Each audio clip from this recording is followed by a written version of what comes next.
Hello everyone, welcome to Study with Palak, your one-stop solution for all queries and doubts. Now I am here with the most demanded lecture, that is the effect of radiations on cancer cells. So effect of radiation on cancer cells में आपको पढ़नी होती है radiation therapy, radiotherapy. ये आपकी सबसे ज़्यादा मतलब जितने भी आपके कैंसर्स के ट्रीटमेंट होते हैं ना, उसका सबसे one of the main treatment for cancer is the radiation therapy. ठीक है, ये डिपेंड करता है, इसका इफेक्ट डिपेंड करता है इसके डोज पे, ड्यूरेशन पे एंड किस टाइप के आप रेडिएशन को यूज कर रहे हो। ठीक है, अब रेडिएशन बेसिकली क्या करते हैं, डैमेज करते हैं कैंसर सेल्स के डीएनए को। दो तरीके से डैमेज कर सकते हैं, या तो वो रेडिएशन जो है वो डायरेक्टली डीएनए के साथ स्ट्राइक करेंगी। वो रेडिएशन कुछ भी हो सकते हैं, प्रोटॉन्स, फोटॉन्स, न्यूट्रॉन्स। ठीक है, वो डायरेक्टली डीएनए के साथ स्ट्राइक करेगी और उसके स्ट्रक्चर में ब्रेक कॉज करेगी। ठीक है, इनडायरेक्ट रेडिएशंस क्या होती हैं, जो आपके सेल के अंदर वाटर मॉलिक्यूल्स प्रेजेंट होते हैं, रेडिएशंस उनके साथ जो हैं वो स्ट्राइक करती हैं, उन वाटर मॉलिक्यूल्स को ब्रेक करती हैं और आपकी रिएक्टिव ऑक्सीजन स्पीशीज बनाती हैं। ठीक है, अब आपको पता है ना रिएक्टिव ऑक्सीजन स्पीशीज क्या, फ्री रेडिकल्स हैं। ठीक है, ये फ्री रेडिकल्स जो हैं आपके सेल के मेम्ब्रेन्स को डिस्ट्रॉय करेंगे, डीएनए को डिस्ट्रॉय करेंगे और प्रोटीन्स को डिस्ट्रॉय करेंगे। ठीक है, तो डायरेक्टली भी अटैक कर सकती हैं डीएनए को, या इनडायरेक्टली भी अटैक कर सकते हैं by forming the free radicals. ठीक है, अब कैंसर सेल्स जो होते हैं ना वो ज्यादा सस्पेक्टेबल होते हैं to DNA damage than the normal cells. ठीक है, कैसे सस्पेक्टेबल ज्यादा होते हैं, जो कैंसर सेल्स का डीएनए रिपेयरिंग मैकेनिज्म है ना वो बहुत लेस इफेक्टिव है। ठीक है, वो इतना ज्यादा इफेक्टिव नहीं है जितना हमारा नॉर्मल सेल्स का डीएनए रिपेयरिंग मैकेनिज्म होता है। ठीक है, इसकी वजह से they are more susceptible. Even tumour with defective DNA repair, जो जिनके अंदर जैसे कि BRCA1-2 जो जीन्स हैं, ठीक है, वो अगर म्यूटेटेड हैं, ठीक है, मतलब उनके tumour with defective DNA repair, they are more sensitive. ठीक है, tumour with defective DNA repair, जिनके पास डीएनए रिपेयरिंग मैकेनिज्म प्रॉपर नहीं है, ठीक है, म्यूटेटेड है, वो ज्यादा सेंसिटिव होंगे। अब देखो ट्यूमर सेल्स जो हैं, कैंसर सेल्स जो हैं, वो बहुत फास्टर जो हैं वो डिवाइड करते हैं as compare to a normal cell, है ना। तो उनका जो डीएनए डैमेज होता है ना वो ज्यादा डिसरप्टिव होता है। ऑब्वियसली कोई जितना ज्यादा स्पीड में अपने आप को मल्टीप्लाई करेगा, डैमेज भी उसके अंदर उतना ज्यादा देखने को मिलेगा। ठीक है, तीसरी चीज आती है, cancer cells have higher baseline levels of reactive oxygen species. ठीक है, सो आपको पता है रिएक्टिव ऑक्सीजन स्पीशीज आपके सेल मेम्ब्रेन्स को, प्रोटीन्स को, डीएनए को डैमेज करती है और उसके बाद ultimately it will lead to cell death. ठीक है, अब एक बार रेडिएशंस जो हैं वो आप पास करवा देते हो तो उसके बाद जो कैंसर सेल्स है वो किस तरह से रिस्पॉन्ड करेंगे। Either it can undergo apoptosis, that is program cell death. But क्या होता है ना कि apoptosis, program cell death cancer cells में आपको इतना देखने को नहीं मिलेगा। ठीक है, अब क्या होता है कि आपका एपोप्टोसिस होती है by the P53 activation. P53 gene क्या करती है, P53 जीन जो है ट्यूमर सप्रेसर जीन है।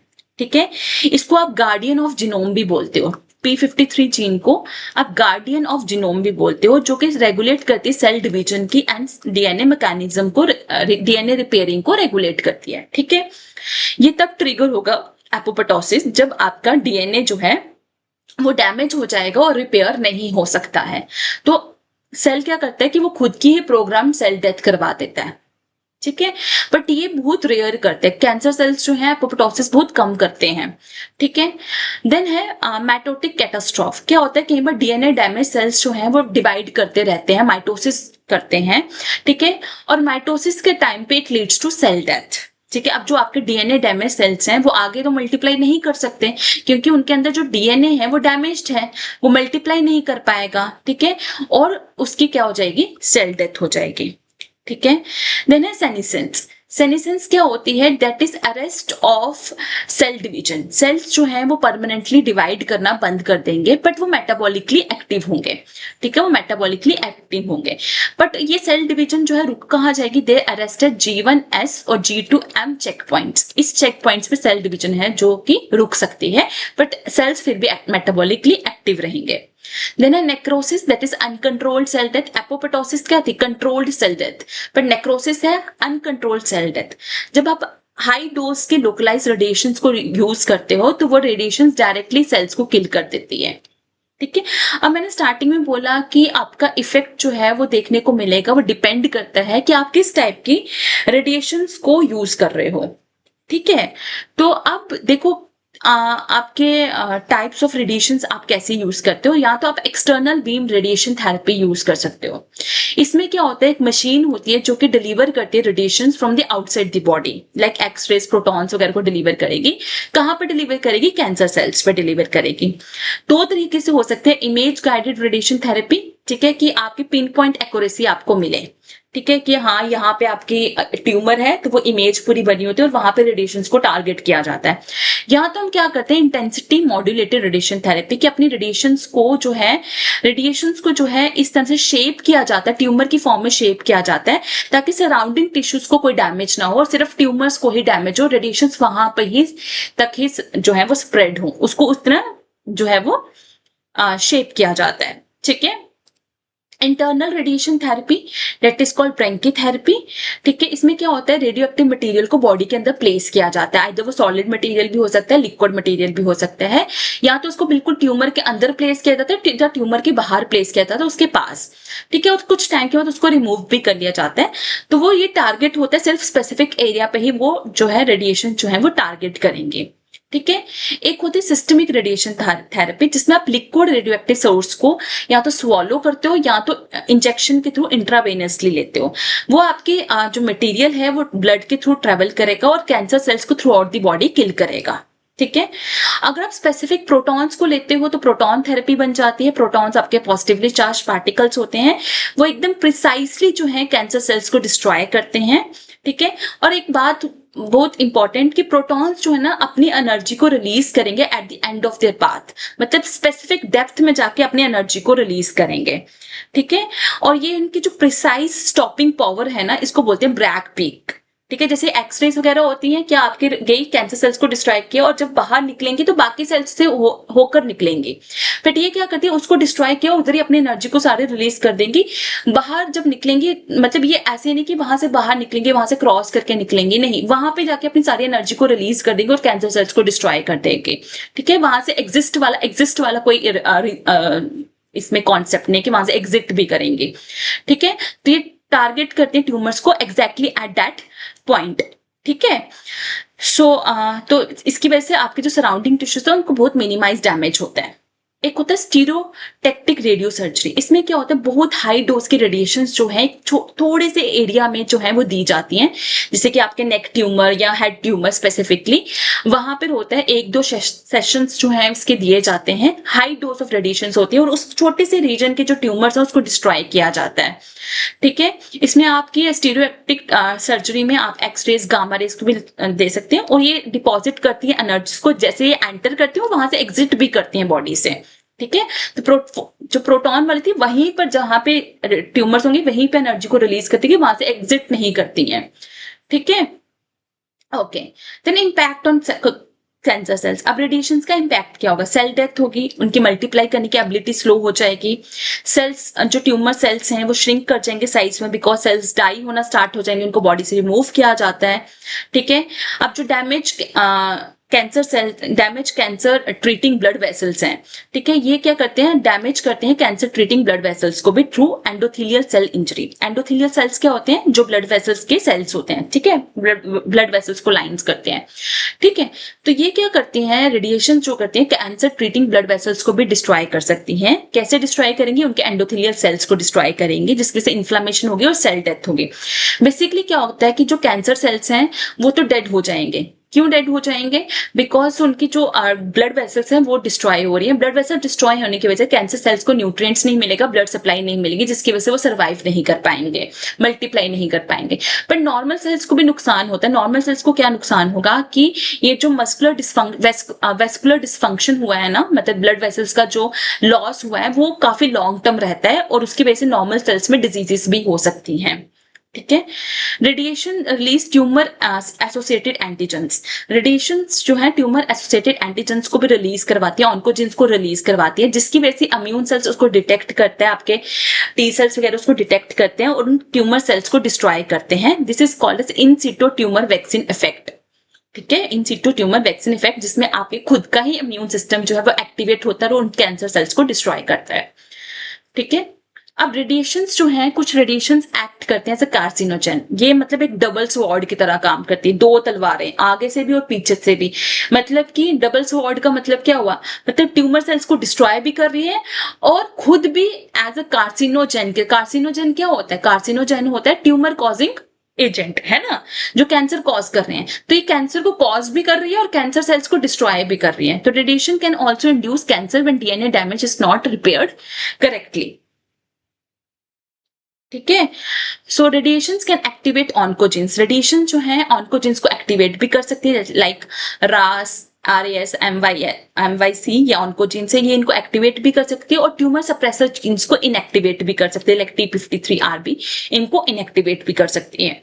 ठीक है, अगर म्यूटेशंस काफी देर तक परसिस्ट रहेंगी तो अनकंट्रोल्ड ग्रोथ होगी। ठीक है, और आपकी हाई एनर्जी आयोनाइजिंग रेडिएशन जो है उनके पास इतनी पावर होती है कि वो सेल के न्यूक्लियस को डैमेज कर सके। ठीक है, सेल के न्यूक्लियस को, डीएनए को डैमेज कर सके। ठीक है, और सेल कोशिश करेगा उसको रिपेयर करने की, पर अगर वो रिपेयर नहीं हो पाता है तो उसकी वजह से म्यूटेशंस होती हैं डीएनए में। अगर डीएनए में म्यूटेशंस होती हैं तो उसकी वजह से उसकी अनकंट्रोल्ड ग्रोथ होती है, अनकंट्रोल्ड डिविजन ऑफ सेल्स होती है, which is the most hallmark of cancer. ठीक है, अब आयोनाइजिंग रेडिएशन का यूनिवर्सल कार्सिनोजेंस हैं। ठीक है, ये मोस्ट ऑफ द केसेस में आयोनाइजिंग रेडिएशन ही हैं जो कैंसर कॉज करती हैं अक्रॉस ऑल एजेस। ठीक है, चाहे छोटे बच्चे हैं, चाहे बड़े हैं, चाहे बूढ़े हैं, कोई भी हो। ठीक है, एक होता है स्टोचैस्टिक इफेक्ट। ठीक है, स्टोचैस्टिक इफेक्ट। ठीक है, इफेक्ट्स क्या होते हैं कि आपकी, इसमें क्या कहते हैं कि जो लोड, इसमें प्रोबेबिलिटी है, हो सकता है कि लो डोज रेडिएशन ही काम कर जाए। ठीक है, इसमें कोई थ्रेशोल्ड वैल्यू नहीं है कि मतलब इससे बिलो रेडिएशन हो गई तो आपको कोई इफेक्ट देखने को नहीं मिलेगा, ऐसा कॉन्सेप्ट नहीं है। ठीक है, कोई थ्रेशोल्ड वैल्यू नहीं है जिसके बिलो रेडिएशन हार्मलेस हो। ठीक है, इनफैक्ट हायर डोसेस तो इंक्रीज करेगी रिस्क को, बट ऐसा कुछ नहीं है कि अगर लो डोसेस हैं वो आपका रिस्क कॉज नहीं करेगी, उससे भी आपको इफेक्ट जो है वो देखने को मिल सकता है। ठीक है, अब बात करते हैं types of radiation carcinogen. Mostly तो आयोनाइजिंग रेडिएशन ही आपकी कैंसर्स कॉज करती हैं। X-rays, gamma rays, alpha, beta, neutrons, ये सब आपके आयोनाइजिंग रेडिएशन है। ये हाई एनर्जी रेडिएशन होती हैं। ये डबल स्ट्रैंड ब्रेक्स कॉज करती हैं डीएनए में। ठीक है, cancers like leukaemia, thyroid, breast cancer, ठीक है, बोन कैंसर, ये सब किसकी वजह से हो रहे हैं, ये आपके आयोनाइजिंग रेडिएशन की वजह से होता है। इसकी बहुत अच्छी एग्जाम्पल है, जैसे कि आपका हिरोशिमा, नागासाकी जो सर्वाइवर थे, ठीक है, उनके अंदर देखने को मिलता है कि आपका increase risk of leukaemia, thyroid and breast cancer. ठीक है, and I think Hiroshima Nagasaki तो सबको पता ना, एटॉमिक बॉम्ब्स जो थे उसकी वजह से बहुत सारे radio active radiation, uranium, plutonium जो है वहां से रिलीज हुए थे। ठीक है, उसकी वजह से जो लोग जिन्होंने वहां से सर्वाइव कर गए थे, बट उनके अंदर इन कैंसर्स का जो चांसेस है वो बहुत ज्यादा इंक्रीज हो गए थे। देन है केरेनोबाइल डिजास्टर। ठीक है, जो कि यूक्रेन में हुआ था। ठीक है, 1986 में। इन जो वहां से सर्वाइव कर, इसमें डिजास्टर में क्या हुआ था कि जो आपके न्यूक्लियर पावर प्लांट्स थे, ठीक है, वो वहां पे कंट्रोल्ड नहीं हो पाए थे, रिएक्शंस जो है वो कंट्रोल्ड नहीं हो पाई थी। ठीक है, तो वहां से जो सर्वाइव कर गए थे, वहां से उन पेशेंट्स को increase thyroid carcinoma, increase cancer of thyroid जो है वो इंक्रीज हो जाता है, रिस्क इंक्रीज हो गया था। क्यों? क्योंकि वहां से बहुत ज्यादा रेडियो एक्टिव आयोडीन जो है 131 रिलीज हुआ था, जिसकी वजह से थायराइड कैंसर होने के चांसेस उनके अंदर इंक्रीज हो गए थे। वहां से जो सर्वाइवर्स बच गए थे, है ना, वहां से लोग जो बच गए थे उनके अंदर थायराइड कैंसर के चांसेस इंक्रीज हो गए थे। देन है नॉन आयोनाइजिंग रेडिएशन, जो कि आपके यूवी रेडिएशन है। इसमें से यूवीबी जो है वो सबसे ज्यादा प्राइमरी कॉज होता है आपका डीएनए डैमेज का, सनबर्न्स का। तो डीएनए डैमेज मोस्टली आपको स्किन सेल्स में देखने को मिलेगा। ठीक है, यहाँ पे ट्यूमर सप्रेसर जीन्स और ऑन्कोजीन्स में म्यूटेशन हो जाएगी। ठीक है, जब यूवी रेडिएशन जो है डीएनए को डैमेज करेगी तो वहां पे आपके पैरामिडिन बेसिस जो है वो आपके साथ में जो है वो बॉन्ड बना लेंगे, कोवलेंट बॉन्ड बना देंगे। पैरामिडिन क्या होता है? Cytosine and thymine. ठीक है, वो एडजेसेंट पैरामिडिन बेसिस जो है वो आपके बॉन्ड बना लेंगे, कोवलेंट बॉन्ड बना लेंगे और पैरामिडिन डाइमर बनाएंगे। और पैरामिडिन डाइमर जो है वो नॉर्मल डीएनए के स्ट्रक्चर को और फंक्शन को डिस्टर्ब करता है, जिसकी वजह से स्किन कैंसर जो है वो ट्रिगर हो जाता है। ठीक है, मोस्टली आपके बेसल सेल कार्सिनोमा हो सकता है, स्क्वैमस कार्सिनोमा हो सकता है, मैलिग्नेंट मेलानोमा हो सकता है। मेलानोमा क्या होगा कि जो आपका मेलिनोसाइट्स जो है, मेलिनोसाइट सेल्स हैं स्किन में, ठीक है, उनका कैंसर, वहां से जो कैंसर डेवलप हो रहा है, ठीक है। ओके, देन है रेडॉन गैस, जो कि नेचुरल रेडियोएक्टिव कार्सिनोजन है, कलरलेस होती है, डोरलेस होती है, टेस्टलेस होती है। रेडियोएक्टिव गैस है जो कि आपके यूरेनियम के डिके से रिलीज होती है इन सॉइल्स एंड रॉक। जब आपका सॉइल्स और रॉक्स में यूरेनियम डिके होता है, वहां से आपकी रेडॉन गैस प्रोड्यूस होती है, जो कि लंग कैंसर कॉज करती है। बिकॉज ये गैस क्या करती है, जब इनहेल की जाती है तो ये आपके एयरवेज के जो डीएनए होंगे उनको डैमेज करेगी, ठीक है। So features of radiation induce carcinogenesis, एक तो लेटेंसी पीरियड काफी लो हो सकता है, मतलब कि हो सकता है कि जो आपका ट्यूमर है, हो सकता है कि 10 से 40 साल के बाद अपियर हो, ठीक है। आपको आज वो कार्सिनोजेंस जो है, वो रेडिएशन जो है, वो आपकी बॉडी में एंटर कर रही है, बट उसका इफेक्ट आप हो सकता है आपको बहुत सालों बाद देखने को मिले। और डिपेंड करता है डोज पे, कितनी आपकी रेडिएशन कैसी हैं। जो हाई डोज रेडिएशन होंगी उसका रिस्क भी ज्यादा होगा, ठीक है। और चिल्ड्रन जो है मोर सेंसिटिव होते हैं रेडिएशन से as compare to adult. Okay, तो ये बहुत सिंपल सा टॉपिक था जिसको मैंने बहुत सिंपल करने की कोशिश की है, ठीक है। सो अगर अच्छा लगा तो do like and subscribe study with Palak. You can join with me on my Telegram, Instagram, because I believe more we connect, easier the success becomes. So just one click and you search and share.